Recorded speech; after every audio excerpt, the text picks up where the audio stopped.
Good morning, everybody. It is Pizza Friday. Happy Friday. Happy 11/11/22, November 11th, 2022. And wow, this is what we covered on Monday, discussing that why the VIX is broken.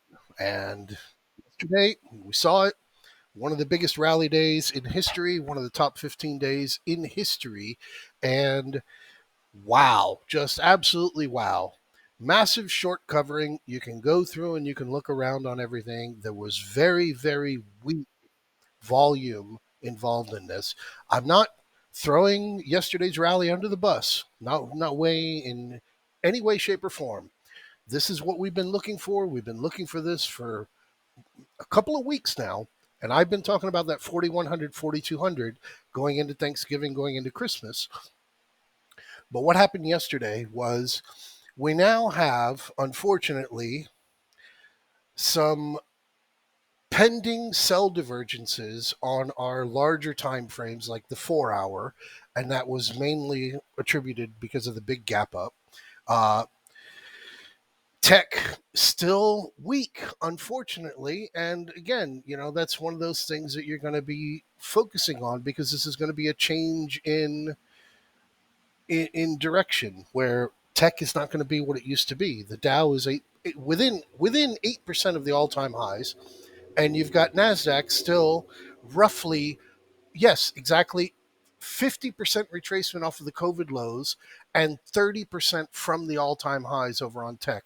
Exactly to that 286 that I pointed out to was where we hit, and we just hit the falling resistance line, which I'll show you in a minute.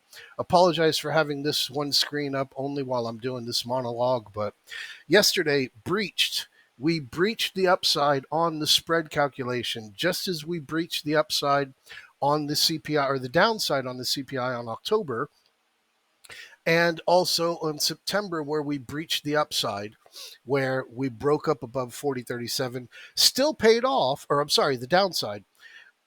The downside was broken there on September when we had that major sell off. It was only supposed to get to 39.78. It dropped all the way down to 39.21. And again, it's one of those things where they happen, they do happen. You can very rarely see it, but yet yesterday, any spreads that were there, especially the risk spread, the advantage is because you're getting paid so much on your risk to roll it over and take a little bit of a deduction on the payment. You're already set up for that, so it works out very well. But yeah, major rally yesterday, and most of it was all done overnight. Very little took place during the daytime, as you can see here, or not on here, but I'll look over on my other one. I remember the range was not very large. Here, you can see it here. 38.59, 30, 39.58. You had a 100-point range during the day, an over 100-point gap up, which the last time that took place was back when Biden won the election and Pfizer came out with the cure miraculously within minutes of the same announcement. And we had that major gap up. That gap never filled until recently when we broke down there in June.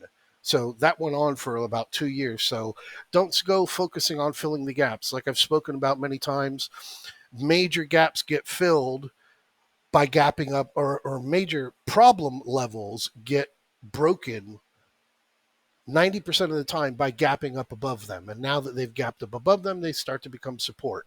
But yeah, like I posted there on Wednesday, you know, if I was a gambler, I think CPI beats tomorrow and 3,900 calls. Those 3,900 calls went to $60 is what they closed at. They're at $72 right now.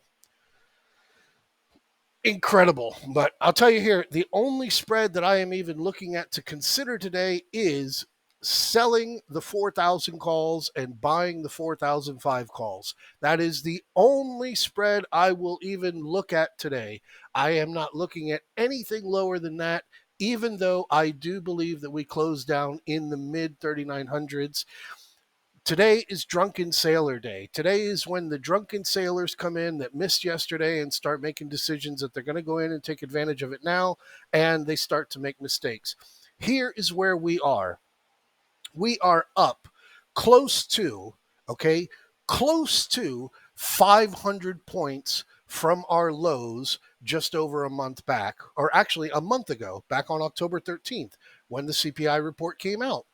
Here we are a month later almost, and we're up 500 points on the S&P, 3491, 3991. 3991 is right here. So call it 500 points if you want to. It's a 500 point move, and you've got this major gap from prior. Now, I am not in any way, shape, or form looking for that gap to be filled.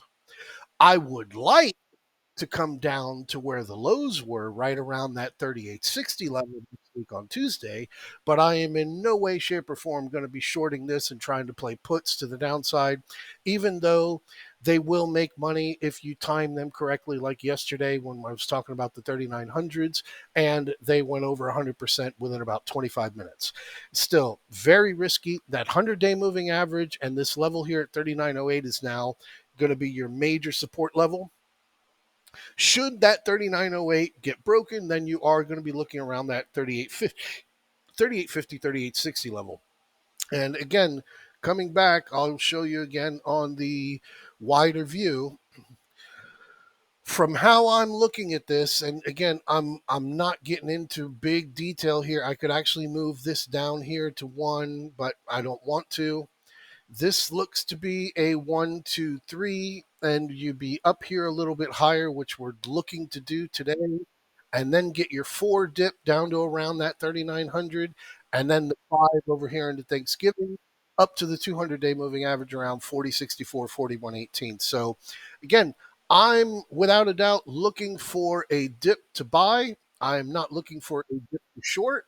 But again, right here with the 100-day moving average and where we are with everything, we are nearly coming to that 50 retracement from the March highs, right around that 4064. And again, I would not be in a short position looking into this, but rather have the hat on and be looking for that buy opportunity when you can get a good dip. I expect that dip to come on Tuesday. And one of the reasons why I'm looking for that dip is you've got this major gap to be filled over here on the VIX. But at the same time, even though you have that big gap down here on the VIX and then that low, you can see the VIX was climbing all day yesterday. Into the middle of the afternoon, you had that little bit of a climb, and you're still holding here around this 2371. So I'm looking for the VIX to get back up here into the mid 25 levels, and then after that, we get that major fucking last move, boom, boom, boom, up into the 4100s, and then we'll get a much larger dip that we can go ahead and buy as we go into 2023 and into Christmas. So for now, again, not looking for anything major to be taking place, but at the same time, I am definitely not going to be getting short. Drunken Sailor Day today. Drunken Sailor. Do not be the drunken sailor that walks into the bar, buys someone a drink, and gets married and has no idea what her name is. Don't be the drunken sailor. Great week, fantastic week. One of the best weeks of private messages that I have ever had in the 7 years of running this, in the 8 years having done Aim High. Don't mess it up. Don't screw it up. Have a fantastic Friday. I'll be with you midday, and then have a great weekend.